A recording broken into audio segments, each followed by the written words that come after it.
Again, we are watching for a first alert weather alert day tomorrow, Brian. That's true. First thing we have to worry about is July will feel like July starting tomorrow. With a heat index over 110, that dangerous category, the temperatures themselves in the middle 90s, and that's above normal for this time of year. And then we have a chance of showers and thunderstorms. In that warm sector, thunderstorms will start to develop in all the instability of the air. And some of those could be strong, damaging winds, damaging hail, low tornado threat. Some more heavy downpour is a possibility.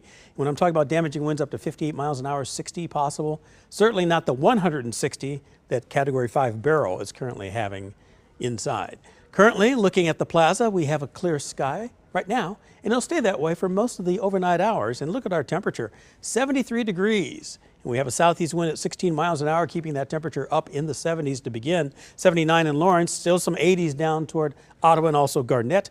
70 in Odessa, 70 in Chillicothe, 60s up toward even Trenton. So cooler on the Missouri side, and then still warmer as you were able to recover a little bit earlier. And you've been in the warm sector longer. That's the front. That's the warm front. And this is continuing to push to the east and northeast.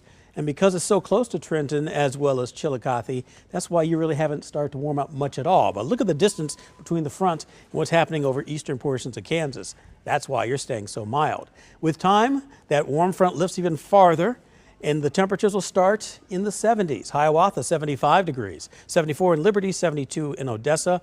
And then highs during the afternoon hours as the cold front approaches will still get into the 90s, close to 100 degrees, especially down toward Lawrence, Ottawa, and Garnett, among others. Here's a look at the forecast. It gets hot by noon. The heat index will be starting to be calculated by that time, close to triple digits, definitely in the triple digits, close to 110 in the afternoon highs in the middle to upper 90s. Then as far as the severe weather is concerned, in the orange, that's where it's most likely to happen over northwest Missouri, northeast Kansas. Damaging winds number 1, large hail number 2, a low tornado chance. Torrential rainfall can be under some of these storms as well.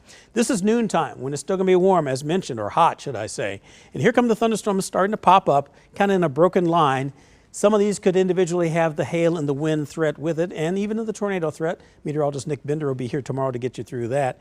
Then from 6 to about 9 becomes more of a line that will be moving through. That's when there will probably be more of a wind event to all heavy rain. Then by midnight or so, it still travels farther to the east and southeast, heading toward Lee Summit, Marshall, Sedalia, holding on for the morning hours on Wednesday too, and kind of unsettled on Thursday also. Here it is, once again, 74 to 95 with that severe weather risk. Then 72 to 84 on Wednesday with a chance coming in the afternoon and evening hours. We're going to call it an impact day because there's so much planned. Your festivities, your celebrations, your barbecues, and of course the fireworks in the evening. And we will see rounds of rain. Can't rule it out. High temperature then of 86 degrees. Then the temperature trends steady in the 80s. Morning temperatures in the 60s. Then the next chance of rain moves back in on Sunday and Monday. But the temperatures stay once again close to normal for July, only in the mid to upper 80s.